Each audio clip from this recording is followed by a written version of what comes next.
T G മുഖ്യമന്ത്രി ഇല്ലാത്തവനെ എന്നുള്ള വിളിപ്പേര് കിട്ടുന്ന ഒരു സാഹചര്യത്തിലാണ് കേരളത്തിലുള്ള ആളുകളുടെ അവസ്ഥ. ബാക്കി എല്ലായിടത്തും സത്യപ്രതിജ്ഞ കഴിഞ്ഞു, പക്ഷേ കേരളത്തിൽ കഴിഞ്ഞിട്ടില്ല. ചർച്ചകൾ നടന്നുകൊണ്ടിരിക്കുകയാണ്. അതേസമയം തന്നെ പറയുന്നുണ്ട്, അതായത് വി ഡി സതീശന് പിന്നിൽ ഇസ്ലാമിക സംഘടനകൾ ലീഗുമൊക്കെ ആണ് ഉറച്ചു നിൽക്കുന്നത്, മറ്റുള്ളവർക്ക് പിന്നിൽ ക്രിസ്ത്യൻ ഒരു ഇടപെടൽ, അവർ അതിനുവേണ്ടി നിൽക്കുന്നു എന്നൊക്കെയുള്ളൊരു ഊഹാപോഹങ്ങളൊക്കെ കാണുന്നുണ്ട്. ചിലപ്പോൾ നമ്മൾ പബ്ലിഷ് ചെയ്യുമ്പോഴത്തേന് ചിലപ്പോൾ പ്രഖ്യാപിച്ചേക്കാനും മതി. എന്ത് തോന്നുന്നു ഈ ഒരു സാഹചര്യത്തെക്കുറിച്ച്? അല്ല, ഇവർക്ക് നിസ്സാരമായിട്ട് തീരുമാനിക്കാവുന്നൊരു കാര്യമായിരുന്നു ഈ ബംഗാളിൽ നമ്മളുടെ സുവേന്ദു അധികാരിയെ തിരഞ്ഞെടുത്തത് എങ്ങനെയാണ്? പാർലമെൻ്ററി പാർട്ടി എല്ലാ MLA-മാരെയും വിളിച്ചു കൂട്ടി. അമിത്ഷാ പറഞ്ഞു, സുവേന്ദു അധികാരി മുഖ്യമന്ത്രി ആകണമെന്നാണ് കേന്ദ്ര BJP ആഗ്രഹിക്കുന്നതേ ഉള്ളൂ, തീരുമാനം നിങ്ങളുടെയാണ്, നിങ്ങൾക്ക് വേറെയും പേരുകൾ പറയാനുണ്ടാകും, നിങ്ങളത് പറഞ്ഞു. ആരും ഒന്നും മിണ്ടിയില്ല. അമിത്ഷാ പറഞ്ഞു, എന്നെ പേടിച്ചിട്ട് മിണ്ടാതിരിക്കേണ്ട, ഞാൻ ഈ യോഗത്തിൽ നിന്ന് മാറി നിൽക്കാം, ഒരു 20 മിനിറ്റ്സ് ഞാൻ പുറത്ത് നിന്ന്, നിങ്ങൾ തമ്മിൽ ആലോചിച്ചിട്ട് വേറെ ഏതെങ്കിലും പേരിൽ നിങ്ങൾ കൺസെൻസസിൽ എത്തുകയാണെങ്കിൽ ഞങ്ങൾക്ക് സുവേന്ദു തന്നെ വേണമെന്ന് വാശിയൊന്നുമില്ല, ഞങ്ങളുടെ മനസ്സ് ഞാൻ നിങ്ങളോട് പറഞ്ഞതേ ഉള്ളൂ. അങ്ങനെ 20 മിനിറ്റ്സ് അമിത്ഷാ വെയിറ്റ് ചെയ്തു, തിരിച്ചു വന്നു. എന്ത് പറയുന്നു ചോദിച്ചു. എല്ലാവരും പറഞ്ഞു സുവേന്ദു മതി, കഴിഞ്ഞു. അപ്പോൾ ഇത് ഒരു പോഡ്കാസ്റ്റിൽ ഒരു പത്രപ്രവർത്തകൻ പറഞ്ഞതാണ്. അപ്പോൾ മറ്റേ പത്രപ്രവർത്തകൻ പറഞ്ഞു, അമിത്ഷായ്ക്ക് താല്പര്യം സുവേന്ദു അധികാരിയാണ് എന്ന് പറഞ്ഞു കഴിഞ്ഞാൽ പിന്നെ ആരെങ്കിലും ധൈര്യപ്പെടുമോ എതിര് പറയാൻ? അയാൾ പറഞ്ഞു, ധൈര്യപ്പെടില്ലായിരിക്കാം, പക്ഷേ ധൈര്യപ്പെടുന്നവരുണ്ടെങ്കിൽ അവർക്ക് അവസരം കിട്ടിയില്ല എന്ന് പറയരുത്. ധൈര്യമുള്ളവർ ധാരാളമുണ്ട് ബംഗാളിൽ. അമിത്ഷാ അവരെ എന്ത് ചെയ്യാൻ? ഒന്നും ചെയ്യാനൊന്നുമില്ല, MLA ആയിട്ട് തിരഞ്ഞെടുത്ത് കഴിഞ്ഞാൽ ഇപ്പോൾ ഒന്നും ചെയ്യാനൊന്നും പറ്റില്ല അയാൾ.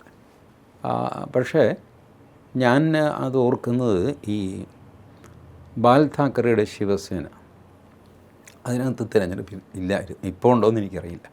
ബാൽ താക്കറെയുള്ള കാലത്ത് അതിനകത്ത് തിരഞ്ഞെടുപ്പില്ല. ഈ പൊതു തിരഞ്ഞെടുപ്പ് കഴിഞ്ഞാൽ മുഖ്യമന്ത്രി ആരാണെന്ന് ബാൽ താക്കറെ തീരുമാനിക്കും. അപ്പോൾ TN ശേഷൻ ഇലക്ഷൻ കമ്മീഷനായിരുന്നപ്പോൾ എല്ലാ പാർട്ടികളുടെയും ഭരണഘടന ഇലക്ഷൻ കമ്മീഷന് കൊടുക്കണം. അത് ജനാധിപത്യപരമായിട്ടാണോ നടക്കുന്നതെന്ന് പരിശോധിക്കാനാണ്. എല്ലാവരും പേടിച്ച് കൊണ്ടുപോയി കൊടുത്തു. ബാൽ താക്കറെ കൊടുത്തില്ല. ശേഷനോട് പറഞ്ഞു, തനിക്കെൻ്റെ ഭരണഘടന നോക്കാനുള്ള ചുമതലയൊന്നുമില്ല, തനിക്കതിന് അധികാരവുമില്ല. പിന്നെ തൻ്റെ അറിവിലേക്ക് ഞാനൊരു കാര്യം പറയും, ഇതൊക്കെ പബ്ലിക്കായിട്ടാണ് പറയുന്നത്. എൻ്റെ പാർട്ടിക്കുള്ളിൽ ജനാധിപത്യം ഇല്ല, മനസ്സിലായി? എല്ലാം നോമിനേഷനാണ്. മണ്ഡലതലം മുതൽ സകല ചുമതലക്കാരെ വയ്ക്കുന്നതും മാറ്റുന്നതും വീണ്ടും വയ്ക്കുന്നതും ഒക്കെ ഞാനാണ്.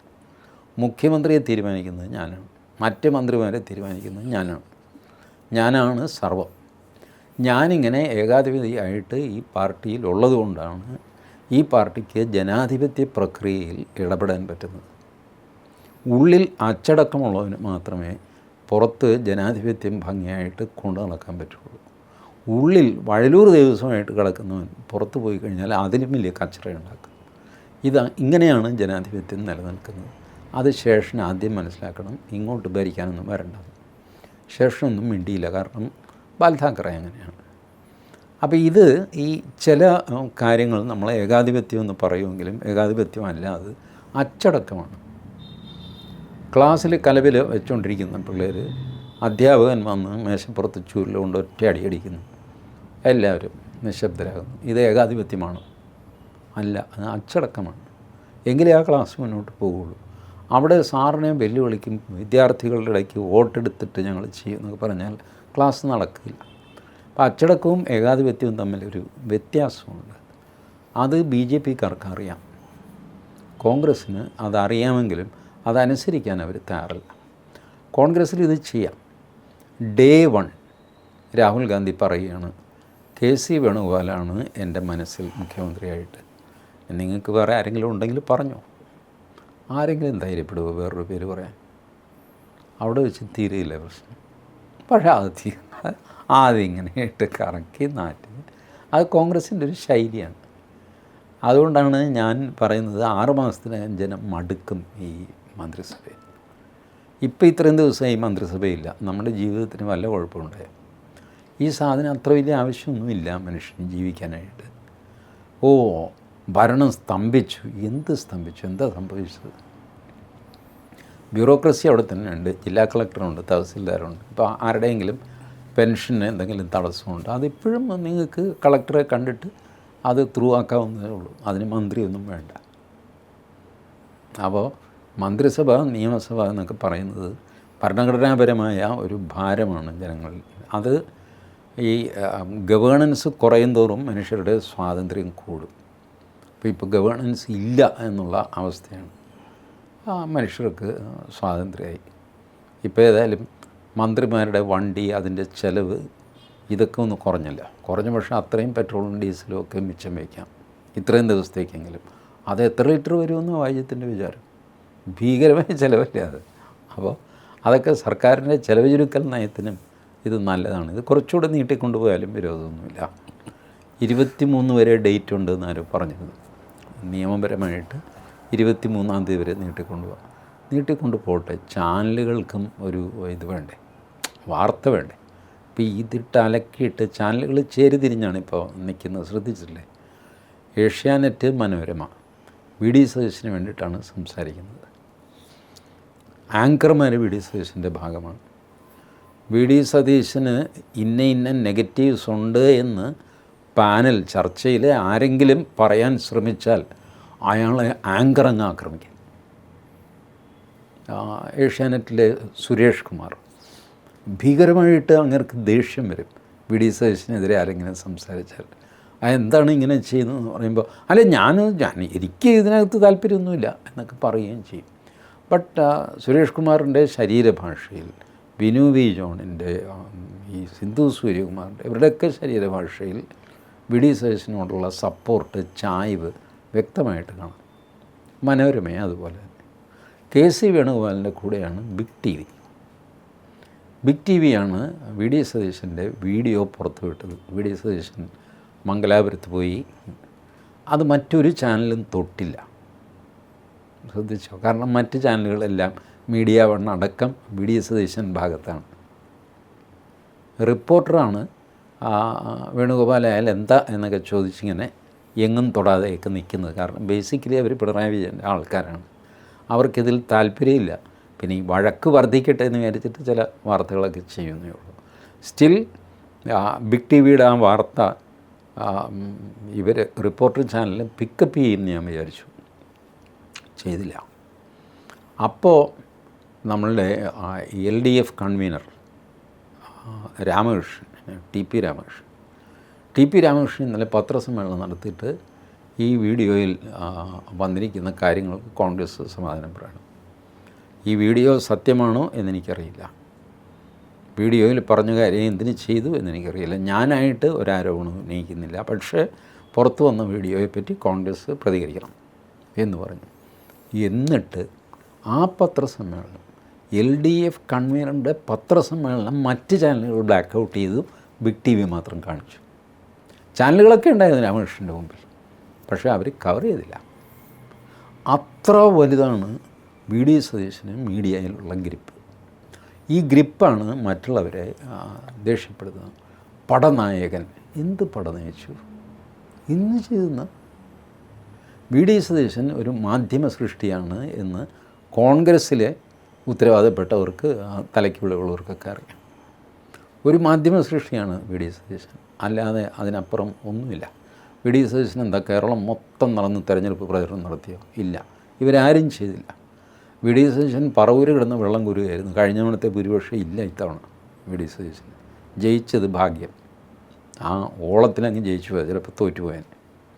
ഇങ്ങനെയുള്ള വി ഡി സതീശനെ പൊയ്ക്കാലിൽ പൊക്കി നിർത്തുന്നത് മീഡിയയാണ് എന്ന് കോൺഗ്രസ്സിലെ മറ്റുള്ളവർക്കറിയാം. അതുകൊണ്ടാണ് അവർ സ്റ്റേണായിട്ട് പറയുന്നത് പറ്റില്ല, ഈ മാധ്യമ സൃഷ്ടി ചാനലുകൾ പറയുന്നിടത്ത് മന്ത്രിസഭ ഉണ്ടാക്കാൻ പറ്റില്ല. ചാനലുകൾ പ്രൊജക്റ്റ് ചെയ്ത ഒരാളിനെ മുഖ്യമന്ത്രി ആക്കുകയും വേണ്ട. ഇതാണ് അവർ ടഫാകാൻ കാര്യം, പ്രത്യേകിച്ച് കെ സി വേണുഗോപാലൊക്കെ. രമേശ് ചെന്നിത്തല ഇതിനിടയ്ക്ക് നിസ്സഹായനായി പോവുകയും ചെയ്തു.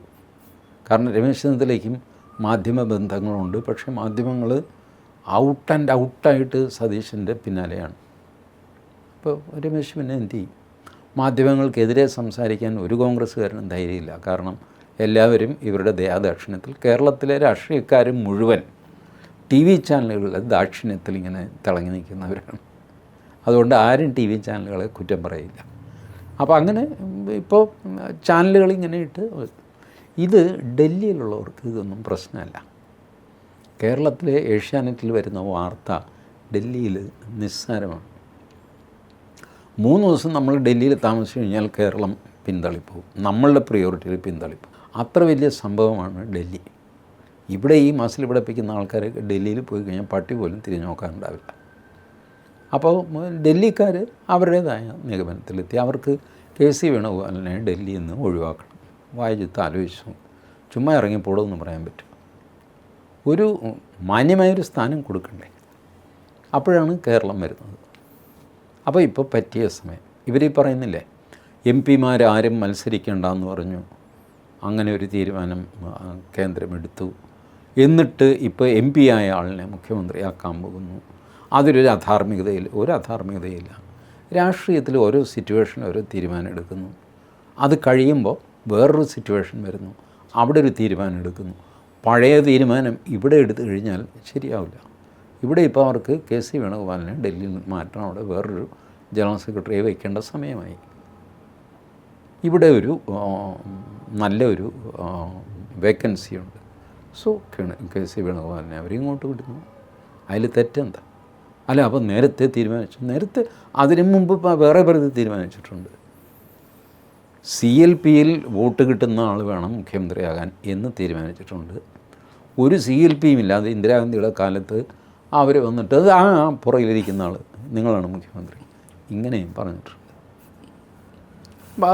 അത് അവരുടെ പാർട്ടിയുടെ സിസ്റ്റം. ബാൽ താക്കറെ പറഞ്ഞില്ലേ, എല്ലാം നോമിനേഷനാണ്. അതുപോലെ ഇന്ദിരാഗാന്ധി ഉള്ളപ്പോൾ ഈ പറഞ്ഞ ഒരു സാധനം നോക്കാതെ അവർക്ക് തോന്നിയ ആളിനെ അവർ വയ്ക്കും. അതും ഇടയ്ക്ക് വെച്ച് നന്നായിട്ട് ഭരിച്ചുകൊണ്ടിരിക്കുന്ന മുഖ്യമന്ത്രി എന്തെങ്കിലും അവർക്ക് പിടിച്ചില്ല എന്ന് കഴിഞ്ഞാൽ അയാളെ മാറ്റിയിട്ട് അടുത്ത ആളെ വയ്ക്കും. ഇങ്ങനെയൊക്കെ ചെയ്തുകൊണ്ടിരുന്നതാണ്. അപ്പോൾ രാഷ്ട്രീയത്തിൽ അങ്ങനെ ഒരു പ്രത്യേക വാഗ്ദാനമൊന്നും ആർക്കും കൊടുത്തില്ല. MP മാർ മത്സരിക്കേണ്ട എന്ന് പറഞ്ഞതുകൊണ്ട് ഇനിമേലിൽ ഒരു MP യെയും മുഖ്യമന്ത്രിയാകാൻ അനുവദിക്കില്ല എന്ന് പറഞ്ഞ് ഭരണഘടനയിൽ എഴുതി വെച്ചതൊന്നും അല്ലല്ലോ. അതൊരു കോമൺ കൺസെൻസസ് ആയിരുന്നു. എല്ലാവരും സമ്മതിച്ചു. ആ പ്രിൻസിപ്പിളിൽ ഫൈറ്റ് ചെയ്തു. അപ്പോൾ ജയിച്ചു കഴിഞ്ഞപ്പോൾ അയാൾക്കാണ് പാർലമെൻ്ററി പാർട്ടിയിലെ ആധിപത്യം KC വേണുഗോപാലിനാണ്. അപ്പോൾ അയാളെ ആക്കണ്ടേ? ഈ VD സതീശൻ ചെയ്യാത്ത ത്യാഗങ്ങൾ ചെയ്തു എന്ന് വരുത്തുക, ഇതൊക്കെ കോൺഗ്രസിനുള്ളിൽ വലിയ പ്രശ്നം ഉണ്ടാക്കിയിട്ടുണ്ട്. VD സതീശൻ ഇപ്പോഴും മനസ്സിലായിട്ടില്ല ഈ മീഡിയയെ വെച്ചുള്ള കളി ബാക്ക് ഫെയർ ചെയ്യുന്നത്. VD സതീശനും മനസ്സിലാക്കുന്നില്ല, അല്ലെങ്കിൽ they refuse to understand. They still believe that Sindhu Suryakumar is deciding the Kerala Chief Minister, not Rahul Gandhi. ഇതാണ് അവരുടെ പ്രശ്നം. സിന്ധു സൂര്യകുമാർ, ഷാനി പ്രഭാകർ, അഭിലാഷ് മോഹനൻ, മറ്റേ മീഡിയ വണിൻ്റെ ആരാന്ന് വെച്ചാൽ ഇവരൊക്കെ കൂടിയിട്ട് VD സതീശനെ തീരുമാനിച്ചാൽ അത് രാഹുൽ ഗാന്ധിയും മല്ലികാർജ്ജുൻ ഖഡ്ഗെയും സമ്മതിക്കണം എന്നുള്ളതാണ് ഇവരുടെ ആവശ്യം. Which is not happening. അതാണ് അവരുടെ പ്രശ്നം. നേരത്തെ പറഞ്ഞ ഒരു കാര്യം, VD സതീശൻ എന്ത് ചെയ്തിട്ടാണെന്ന്. ഇപ്പോൾ ഈ ചോദ്യം ചോദിച്ചപ്പോൾ പലപ്പോഴും VD സതീശൻ്റെ അനുകൂലമായിട്ടുള്ളവർ പറയുന്നത് രാഷ്ട്രീയ വനവാസത്തിന് പോകും എന്ന് പ്രഖ്യാപിച്ചത് സതീശനാണ്. 100-ൽ പരം സീറ്റ് കിട്ടുമെന്ന് സതീശൻ പറഞ്ഞു. വേറെ സതീശൻ എന്തെങ്കിലും പ്രതിപക്ഷത്തിരുന്ന് ചെയ്തതായിട്ട് ഇവർക്ക് പറയാനും കഴിയുന്നില്ല. അല്ലേ, ഈ രാഷ്ട്രീയ പ്രസംഗത്തിൽ ഞാൻ വനവാസത്തിന് പോകുമെന്ന് പറയുന്നത് എന്ത് മഹാകാര്യം. ഞാൻ മീശ പഠിക്കും, ഞാൻ മുട്ടയടിക്കും എന്നൊക്കെ പറഞ്ഞ ഒരുപാട് ആൾക്കാരുണ്ട്. അതുപോലെയാണ് ഈ വനവാസത്തിന് പോകുന്നത്. അന്ന് തന്നെ തലയ്ക്ക് വെളിവുള്ള രാഷ്ട്രീയക്കാർ, അതും പ്രതിപക്ഷത്തുള്ളവർ, മാർക്സിസ്റ്റ് പാർട്ടിയിലുള്ളവർ പോലും പറഞ്ഞു, സതീശ ഇങ്ങനെയൊക്കെ പറയരുത്, ഒരു തെരഞ്ഞെടുപ്പ് അത് വെച്ച് ഞാൻ വനവാസത്തിന് പോകും. നിങ്ങൾ എവിടെ പോകാൻ പോകുന്നു? നിങ്ങളിവിടെ നിൽക്കുക, കാട്ടിലൊന്നും പോകണ്ട, വല്ല പുലിയും പിടിക്കും നിങ്ങളെ, ഇവിടെ നിൽക്കുന്നു. അന്ന് തന്നെ പലരും ഉപദേശിച്ചതാണ്, ഇങ്ങനെ ആവേശം കയറിയിട്ട് ഇങ്ങനെയൊന്നും പറയരുത്, വനവാസത്തിന് പോകും. അത് പറഞ്ഞതുകൊണ്ട് ജനം ഉടനെ ഇങ്ങനെ വനവാസത്തിന് പൊക്കളയുമല്ലോ പാവം, എന്നാൽ പിന്നെ ഇങ്ങനെ വോട്ട് ചെയ്യാം, അങ്ങനെ ചെയ്തതാണ്. അങ്ങനെ ചെയ്തു എന്നാരെങ്കിലും ആർഗ്യൂ ചെയ്തതിൽ ഇവരൊക്കെ ഏത് മൂഢസ്വർഗത്തിലാണ് എനിക്ക് മനസ്സിലാവണില്ല. VD സതീശൻ വനവാസത്തിന് പോകുമെന്ന് ഭയന്നിട്ട് മോഹൻദാസും വായിജത്തും ഒക്കെ കൂടെ പോയി കോൺഗ്രസ്സിന് വോട്ട് ചെയ്യുന്നു. അങ്ങനെ കാട്ടിപ്പൊക്കളയല്ലോ പാവം, നാട്ടിൽ നിൽക്കട്ടെ. മണ്ടത്തരം. അതൊന്നും ശരിയല്ല. വി ഡി സതീശനെ പ്രസംഗിക്കാൻ വേറെ ഏതെങ്കിലും കോൺസ്റ്റിറ്റ്യുവൻസിൽ ആരെങ്കിലും ക്ഷണിക്കുകയുണ്ടായോ? അതുപോലുമില്ല. എല്ലാവരും അവരവരുടെ കോൺസ്റ്റിറ്റ്യുവൻസിയിൽ ബിസിയായിരുന്നു. ഈവൻ രമേശ് ചെന്നിത്തല പോലും ഹരിപ്പാട് വല്ലാതെ വേർത്തു. ഇയാൾ BJPയുടെ സ്ഥാനാർത്ഥിയുണ്ടല്ലോ, സന്ദീപ് വാചസ്പതിയുടെ പെർഫോമൻസ് പേടിപ്പിക്കുന്ന പെർഫോമൻസായിരുന്നു. അത് വോട്ടായിട്ട് റിഫ്ലക്റ്റ് ചെയ്തില്ല വേറെ കാര്യം. ബട്ട് ഒരു ഘട്ടത്തിൽ തിരഞ്ഞെടുപ്പിൻ്റെ ഒരാഴ്ചയ്ക്ക് മുമ്പ് സന്ദീപ് വാചസ്പതി വിറപ്പിച്ചു രമേശ് ചെന്നിത്തലയെ. അതായിരുന്നു ഓരോ സ്ഥലത്തും നടന്നത്, ഓരോ കോൺസ്റ്റിറ്റ്യുവൻസിയിലും. അതുകൊണ്ട് സതീശന് വടക്കമ്പുറം വിട്ട് പോകാൻ പറ്റിയില്ല, അവിടെ തന്നെയായിരുന്നു. ഇത്ര വലിയ ദൈവമായിരുന്നെങ്കിൽ അങ്ങോട്ടും ഇങ്ങോട്ടും പ്രസംഗിക്കാൻ വിളിക്കില്ല. ഇമാജിൻ VS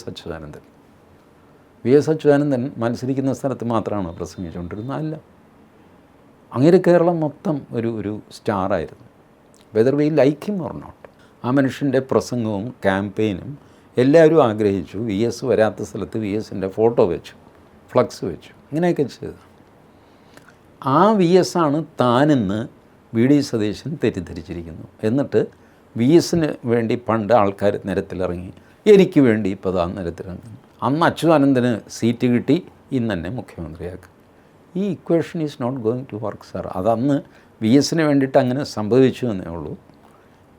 വാസ്തവത്തിൽ VSൻ്റെ പ്രായം, VSൻ്റെ മറ്റ് രീതിയിലുള്ള കഴിവുകളില്ല. VSൻ്റെ പ്രായം മാനിച്ച് സീതാറാം യെച്ചൂരിയും പ്രകാശ് കാരാട്ടും ഒക്കെ വഴങ്ങിക്കൊടുത്തതാണ്. അല്ലെങ്കിൽ അവരുടെ പാർട്ടി പ്രിൻസിപ്പിൾ വെച്ചിട്ട് അവരാ തീരുമാനം മാറ്റിയില്ല. കം വാട്ട് മേ, തോറ്റുപോകും, അത്രയല്ലേ ഉള്ളൂ, കണ്ടോളാം, ഇങ്ങനെ പറയുള്ളൂ. ബട്ട് ഇദ്ദേഹത്തിൻ്റെ ഏജ് ഇപ്പോഴും കൂടെ സീറ്റ് കൊടുത്തില്ലെങ്കിൽ ഇനിയിപ്പോൾ 5 വർഷം കഴിഞ്ഞില്ലേ ഉള്ളൂ, അപ്പോഴത്തേക്ക് VSന് 5 വയസ്സ് കൂടെ ആകും. Let's reverse this decision. അങ്ങനെയാണ് അത് സംഭവിക്കുന്നത്. അതൊരു സഹതാപ തീരുമാനമായിരുന്നു, അല്ലാതെ VSൻ്റെ ബലത്തിന് മുമ്പിൽ പാർട്ടി കീഴടങ്ങിയതൊന്നുമല്ല.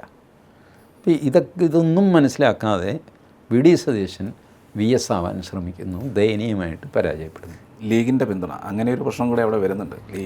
ലീഗിന് ഈ കേരള രാഷ്ട്രീയത്തിലൊരു ഗ്രേസ് ഉണ്ടായിരുന്നു, അത് കളഞ്ഞു കുളിച്ചു ലീഗ് പക്ഷം പിടിക്കുന്നവരായിരുന്നില്ല. ലീഗ് ഡിസ്പ്യൂട്ട് സെറ്റിൽ ചെയ്യുന്ന ആൾക്കാരായിരുന്നു. പാണക്കാട് പോയിട്ട് കോൺഗ്രസ്സിലെ വിവിധ ഗ്രൂപ്പുകൾ സംസാരിച്ച് പാണക്കാട്ടെ തീരുമാനത്തിന് അവർ മതി, പാണക്കാട് തങ്ങളൊക്കെ പറഞ്ഞ് മതി എന്നൊക്കെ പറഞ്ഞ് അവസാനിപ്പിക്കുന്നു. മധ്യസ്ഥ റോളായിരുന്നു ലീഗിൻ്റെ. ലീഗ് എന്തിനാണ് VD സതീശനെ പിന്തുണച്ചതെന്ന് എനിക്കിപ്പോഴും മനസ്സിലാകുന്നില്ല. ഇനി വല്ല അണ്ടർഹാൻഡ് ഡീലിങ്സും ഉണ്ടോ എന്നറിയില്ല. അല്ലെങ്കിൽ VD സതീശൻ ലീഗിന് വേണ്ടി എന്തൊക്കെ ചെയ്യുമോ അതിലും ഭംഗിയായിട്ട് രമേശ് ചെന്നിത്തല ചെയ്തു കൊടുക്കും, സംശയമുണ്ട്. ഇതേ കാര്യം ഇതിലും ഭംഗിയായിട്ട് KC വേണുഗോപാൽ ചെയ്തു കൊടുക്കും. പിന്നെ എന്താ ലീഗ് വാശി പിടിക്കാൻ കാര്യം? ലീഗിൻ്റെ ആൾക്കാർ വാശി പിടിച്ചവരൊക്കെ ലീഗിൻ്റെ ആൾക്കാരായിരുന്നോ? അതും എനിക്ക് സംശയമുണ്ട്. ഈ പ്രകടനത്തിനൊക്കെ ഇറങ്ങിയത് ലീഗിൻ്റെ ആൾക്കാരാണ് മുഴുവൻ എന്ന് ഞാൻ കരുതുന്നില്ല. അതിനകത്ത് ഒരുപാട് പൊളിറ്റിക്സ്, KC വേണുഗോപാലിൻ്റെ RSS ബന്ധം എന്നൊക്കെ പറഞ്ഞിട്ട് ഒരുപാട് പ്രശ്നങ്ങളുണ്ടാക്കിയവർ. ലീഗ് അതിലൊന്ന് ആടിപ്പോയി. ലീഗ് പച്ചയ്ക്ക് VD സതീശനെ പിന്തുണച്ചുകൊണ്ട് ഇതുവരെ പറഞ്ഞിട്ടൊന്നുമില്ല. ബട്ട് ലീഗ് ഒരു ഇംപ്രഷൻ കൊടുത്തു, ഞങ്ങൾ VD സതീശൻ്റെ കൂടെയാണ്. ഒരു പൊതുബോധം ചാനലുകൾ ഉണ്ടാക്കിയെടുത്തു. ജനവികാരം മാനിക്കണം എന്ന് പറഞ്ഞാൽ അതിനർത്ഥം VD സതീശനെ മുഖ്യമന്ത്രിയാക്കണം. പൊതുവികാരം മാനിച്ച് വേണം തീരുമാനം എടുക്കാൻ എന്നൊരാൾ പറഞ്ഞാൽ പൊതുവികാരത്തിന് പൊതുവികാരം എന്നേ അർത്ഥമുള്ളൂ. പക്ഷേ ഇവിടെ അർത്ഥം VD സതീശൻ എന്നാണ്. ഈ ജനവികാരം പൊതുവികാരം ഇട്ട് കളിച്ചു ചാനലുകൾ. പൊതുവികാരം ഉണ്ടാക്കാൻ ഒരു VD സതീശൻ അനുകൂല നരേറ്റീവ് ഉണ്ടാക്കാൻ ചാനലുകൾ രാപകൽ കഷ്ടപ്പെട്ടു. അതുകൊണ്ടാണ് ഈ തീരുമാനം ഉണ്ടായില്ല എന്ന് പറഞ്ഞിട്ട് ഇവർക്ക് നിരാശയുണ്ടാകുന്നത്. തീരുമാനം താമസിക്കും തോറും സതീശനെങ്ങാനും വിട്ടുപോയെങ്കിലോ എന്നുള്ള പേടി. പൊതുജനത്തിൻ്റെ പേടിയല്ല അത് 4-5 ചാനലുകളുടെയും പിന്നെ VD സതീശനോട് ഭക്തിയുള്ള കുറച്ച് ആൾക്കാരുടെയും പേടിയാണ്. പൊതുജനങ്ങളെ സംബന്ധിച്ചിടത്തോളം ഇതിപ്പോൾ ആര് വന്നാലും എന്ത് ചെയ്യാനാണ്, ഇത്രയ്ക്ക് ചെയ്യുള്ളൂ എന്ന് നന്നായിട്ട് നമുക്കറിയാം. ഇവരില്ലാത്തപ്പോഴും പ്രത്യേകിച്ച് ജീവിതത്തിൽ വ്യത്യാസം ഉണ്ടാകുന്നില്ല. ഇനി അവർ വന്നു കഴിഞ്ഞാലും വ്യത്യാസം ഉണ്ടാവാനും പോകുന്നില്ല.